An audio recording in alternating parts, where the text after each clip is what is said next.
title of my sermon this morning is that if I can get past the wind, I can walk on water.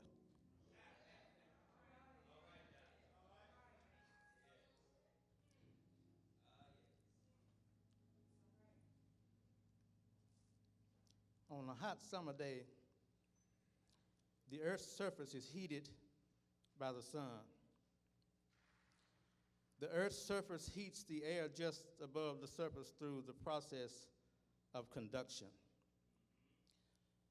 The action of warm air and cold air sinking, of warm air rising and cold air sinking, better known as convection, plays a major role in the formation of severe thunderstorms.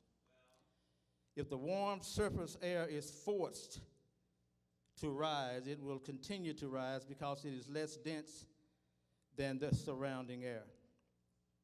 The results of convection causes the atmosphere to become unstable. Satan, the devil, is the master of convection in the souls of men. He blows a lot of hot air our way. He walks around like a roaring lion seeking whom he may devour, and he whispers in our ears, and he causes us to doubt, and he causes us to be afraid, and he causes us to distrust, and he is the master of conviction in the souls of man. He brings about circumstances in our lives that causes the coolness of our thought process to sink below the capability in which God has intended it to be. Has anyone here ever been in the storm? Has anyone here ever been in a storm? I've been in a storm. As a matter of fact, I'm in a storm now. In 1979, the city of Wichita Falls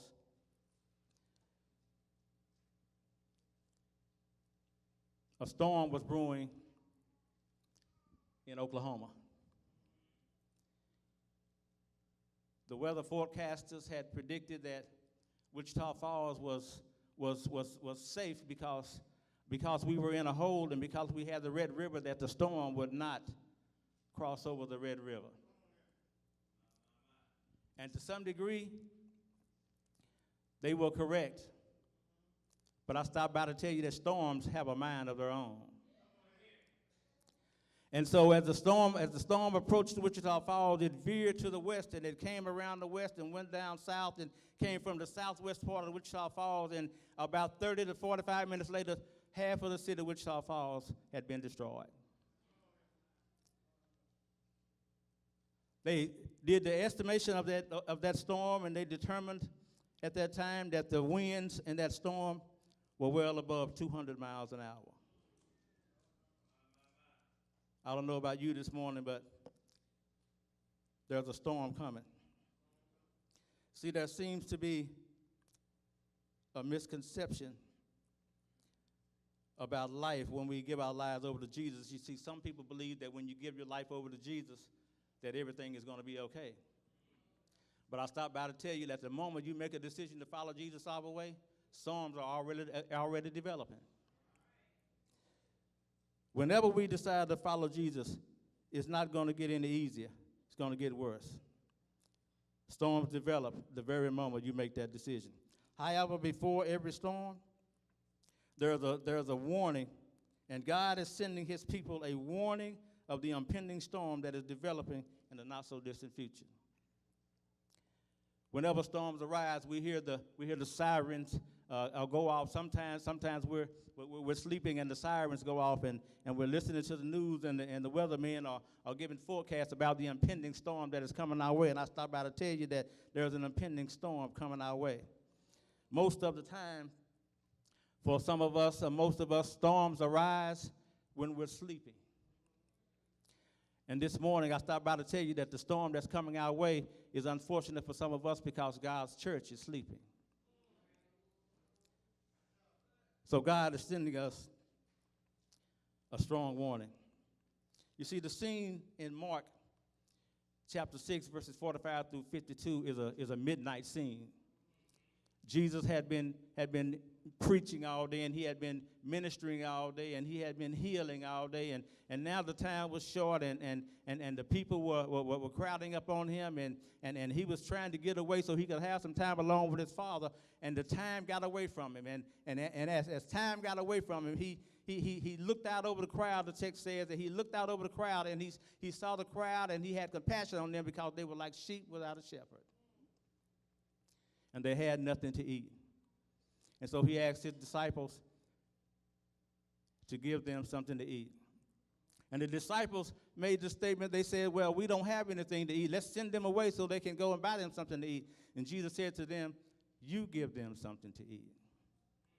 And so he had the 5 loaves, and so Jesus fed the 5,000, and it said there were about 5,000 men besides women and children. And so in that passage, I'm just using my imagination, because early in the text it said that there were 5,000 men besides women and children.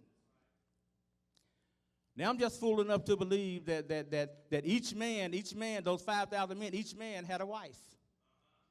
And if each man had a wife, that means that there were not just 5,000 men, but there were 10,000 people at that time. And I'm just fool enough to believe a little bit further that not only did he have a wife, but he may have had 1 or 2 children, which means that there were 15,000 people on that shore that Jesus had to feed. And there were 2 fish and 5 loaves. I don't know about you, but it's sometimes hard for me to feed my little family on what I make right now, let alone 15,000 people. And it said that they, as the night went on, as the day went on, that Jesus was tired, and he was trying to go into a mountain to pray, and the crowd was pressing up on him. They were trying to force him to become the king of Israel, and they were about to take him by force. And he sent the disciples out into the lake and told them to go to the other side. He said, "Go to the other side while I send the people away."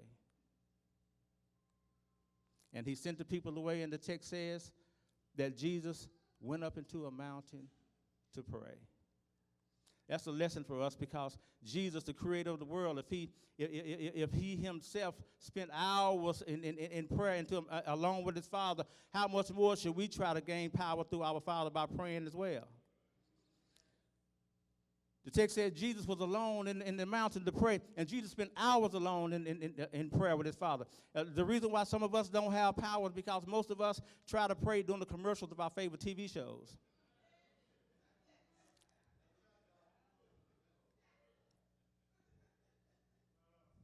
Queen Sugar,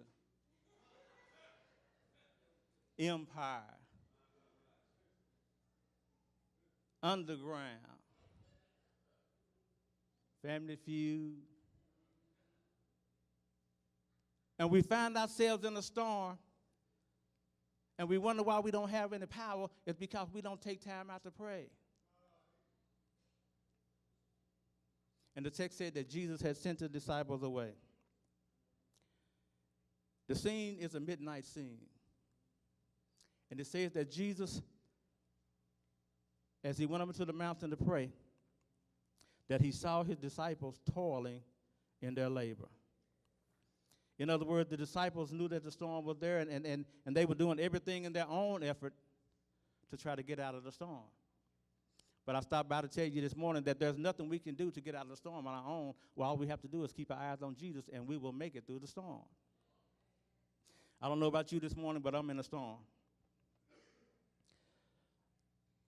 You may have gotten past some storms in the past, but I want you to remember, every storm is different. The storm that you went through yesterday will be different from the storm you go through today. And the storm that you go through today will be different from the storm that you go through tomorrow. I was talking to a friend of mine one time before, and he was going to bury his brother, and he was talking with his mother, and he said that he had never seen his mother like that before, and they were talking, and he said to her, he said, "Mother," he said, "I've seen you go through storms before, but I've never seen you like this in the middle of a storm, in the middle of trial, and she said, yeah, she said, I've been through storms before, but this one is different. There are going to be some trials and some tribulations to come our way. We're going to face some fears that we have never faced before, and the storm is going to be different. And so I just want to leave you with this. There are 6 different categories of storms that we will face. 6 different categories of storms that we will face. Number 1 is an EF category storm. The EF category storm, this type of storm has the wind speeds of about 65 to 85 miles per hour. It brings about minimal damage in our lives, such as anxiety and stress. And with that anxiety and stress, we have a fear of nervousness and what might happen. We have a strong feeling of that we want to do something. And the disciples, it said that Jesus watched them while he was on the mountain. He watched them as they toiled labor.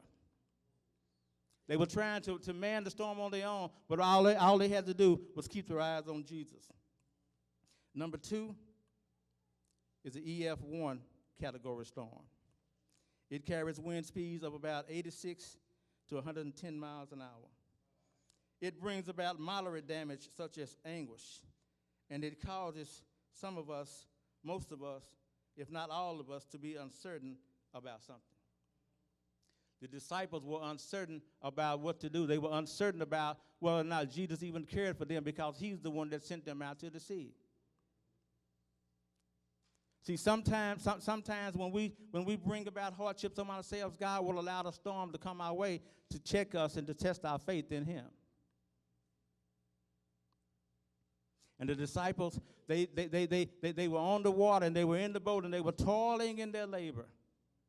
And the text said that Jesus saw them while they were toiling. Just because you're in the storm does not mean that Jesus is not watching. The Bible says that we have a God who never sleeps nor slumbers, and that he watches over Israel. So when your storm comes, rest assured that God is watching. And not only is God watching, but he's praying at the same time. Category 2 storm. Number 3 is the EF3, or the EF2 category storm. These winds reach velocities of between 111 and 135 miles per hour. I think I'm going fast when I do my little 65 and 70 down I-35. But these winds are approaching at 135 miles an hour. There is considerable damage with the EF2 category storm. Damage sustained due to this storm, such as turmoil. With this storm, we find ourselves in a state of confusion and disorder. Anybody in here ever went through something and you become confused and you don't know what to do because you're trying to do things on your own, and all of a sudden everything gets out of whack. Your life seems like it's in disorder. It's because you're facing a Category 2 storm. And the winds that's coming your way are so fierce and so fast, and you don't have time to think. All you want to do is to try to do something. But we understand that there's nothing that we can do. Number 4, EF3 category storm. This type of storm can shake the very foundation of our belief system. Wind speed of 136 to 165 miles per hour. See, sometimes we believe that we are alone in the midst of the storms, and we find ourselves as guilty inhabitants of the earth having to stand in the presence of a holy God without an intercessor. God is warning us that one day when the 3 angels' message has been preached, that those of us who are on the earth will have to stand in the presence of a holy God without an intercessor. There's a storm approaching. It's an impending storm that's approaching. And the church is asleep. And God is saying that one day Jesus is going to stand up. And he's going to say, let him who is filthy be filthy still. Him who is unjust, let him be unjust still. And him who is holy, let him be holy still. And all we're going to have is our faith.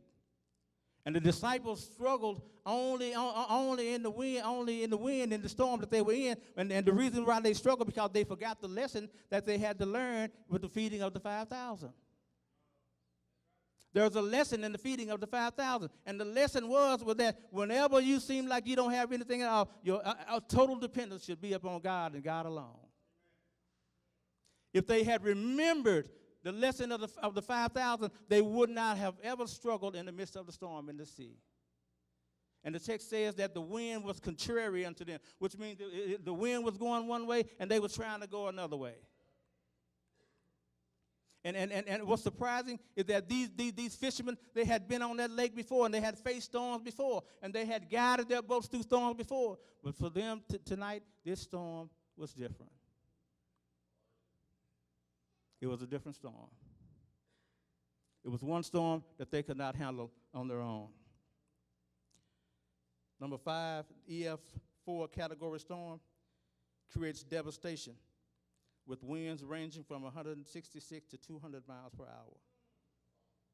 Storms of affliction, storms of torture, storms of tribulation. This is when we're told that the restraint that was once upon the wickedness of mankind has now been removed, and Satan will have full control of our lives. There's a storm coming, and the church is sleeping. Tribulation is going to come our way.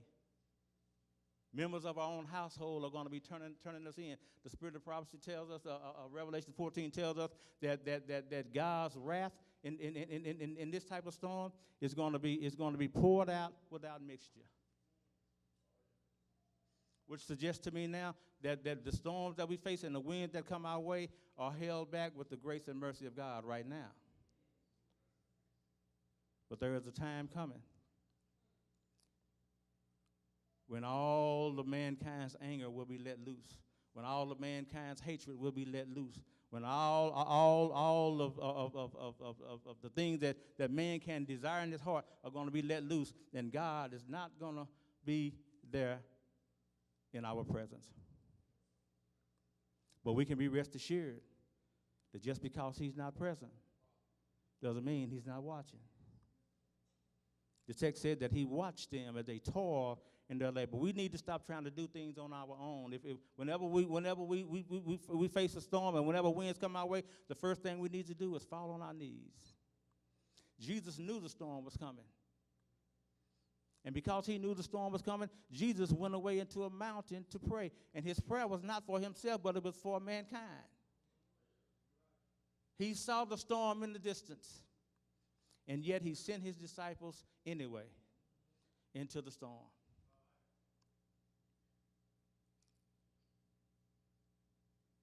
Finally, EF5 storm. There is potential, if not total destruction, in this storm. It carries winds of over 200 miles per hour. That's when the angels of God cease to hold in check the fierce winds of human passion and all the elements of strife. All the elements of discord is let loose. In other words,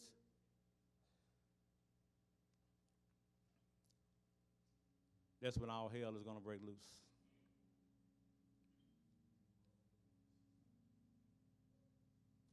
There's a storm coming. And the text says that Jesus was in the mountain alone. And he was in prayer for mankind. And he watched them as they labored. I'm going to try to remember it.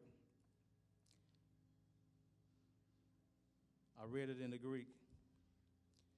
And I'm going to try to remember it how I read it in the Greek. It says,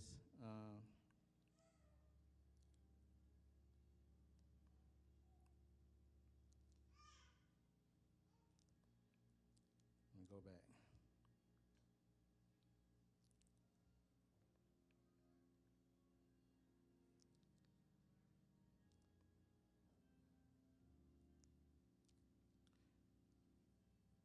it says, and some of these words I'm using the words where it says in the Greek. And in verse 45, where it says straightway, it says, and immediately Jesus, forced his disciples to get into a ship and to go to the other side before unto Bethsaida while he sent the people away. And when he had sent them away, he departed into a mountain to pray. And when even was come, the ship was in the midst of the sea, and he alone on the land. And he saw them laboring in their effort. He saw them laboring in their effort. He saw them laboring in their effort to get past the storm.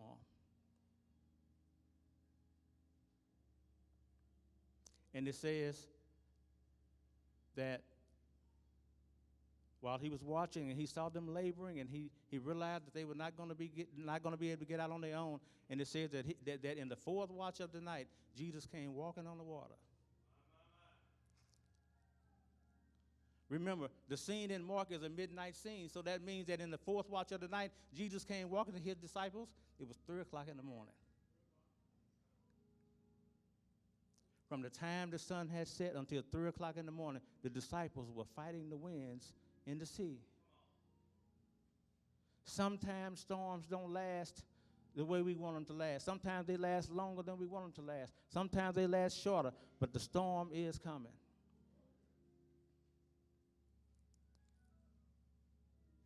And it says that he came walking on the sea in the fourth watch of the night. And they saw him, and they thought it was a ghost. You see, sometimes when fear overtakes us, we begin to imagine things that are not even there. Fear is irrational because we are believing something to be that's really not. Fear is not real. Fear is an imaginary wind that we all face. But I stopped by to tell you this morning that we can get past the wind. We can walk on water. See, Peter, when he saw him, he says, Lord, if it be you, be it me to come to thee.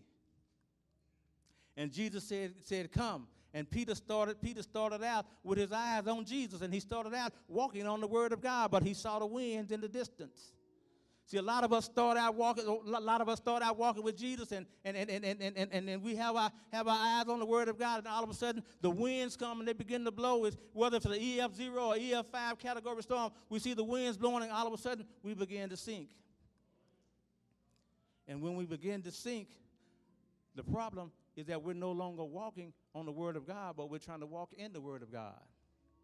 There's a difference between walking in the word and walking and standing on the word.